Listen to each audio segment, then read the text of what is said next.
What's up, guys? It's your boy Sway, come back at it with another video, and in this video we are going to be talking about the best settings that you could use with no SCUF controller.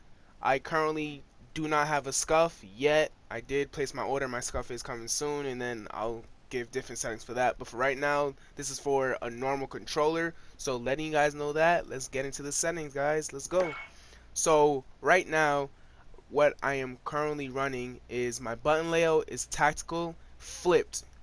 The reason why it's tactical flipped is because I like to crouch or drop shot with my R3 stick, so my thumb is always on the thumbstick. And the reason why it's flipped is because I shoot with my R1 and L1, just because the latency is a little better compared to using the triggers, because like when you have to use the triggers, it's kind of like a little delay.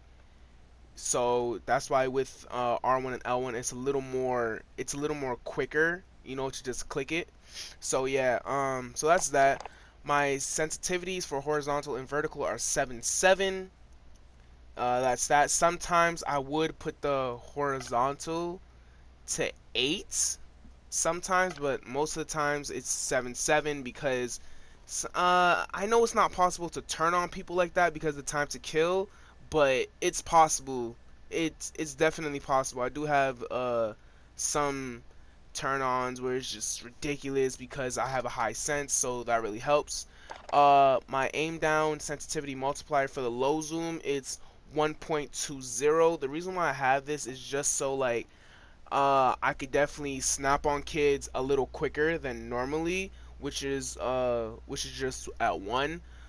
And speaking of 1, that's why I have my high zoom at 1, because that's more for like, I feel like it's kind of for like snipers in a way. But since I'm not really a sniper, the only time I really snipe is in ground war, which is not really my cup of tea. But yeah, my aim response curve type is definitely linear, which is the aim stick maps directly to the aim rate. That's what I have for that. I have tried out dynamic, but I don't know, it wasn't really clicking with me, so I just kept it at linear. And also too, that's what I used in the beta, so if it ain't broke, why fix it? Controller vibration, I use it off. I've always turned off my vibration in every Call of Duty that I ever played, because that rumbling, I don't know, I feel like it can mess up your shot, and I like to be accurate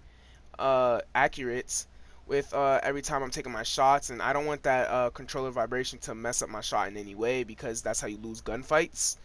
My aim assist, I just have that normal, which is standard. I didn't touch the precision or focusing because I wasn't really sure how that really worked, to be honest, so I just left it as standard.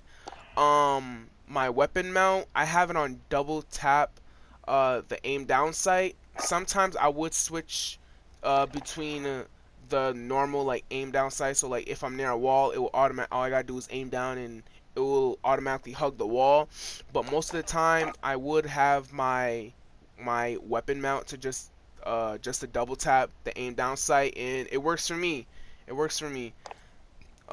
My weapon mount movement, I have that enabled. Aim down sight behavior, I just hold equipment, hold tap to reload. And yeah, so that's that for the controller settings, guys. We're gonna move on to the general.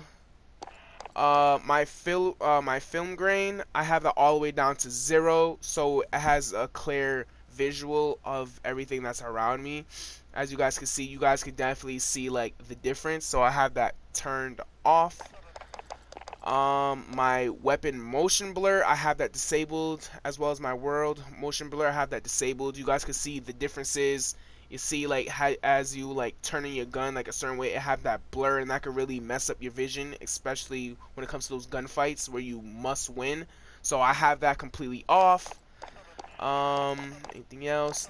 Audio. Now, we all know audio is a problem in this game, especially when it comes to the footsteps, but for now I would say make use, because when that nerf hits, then I don't know how it's really gonna work. But for right now, what I use boost, so it can boost my audio so I can hear the footsteps, because since they're so loud, I can hear it through walls like it's nothing. And sometimes it's irritating, but it helps when I have to, snap on a kid real fast and just, torch them up. So my master volume, that's 100. My music is definitely off. I put my dialogue volume to 80 because sometimes I don't want to hear, the AI saying, oh, they're in the rug room, they're over there, they're in the cave, like. So I kind of lowered it down. The Juggernaut music, I have that off, because I really don't like it. What else? And I think that is it, guys. So that's gonna be it for this video. Those are my settings and they work well for me, honestly.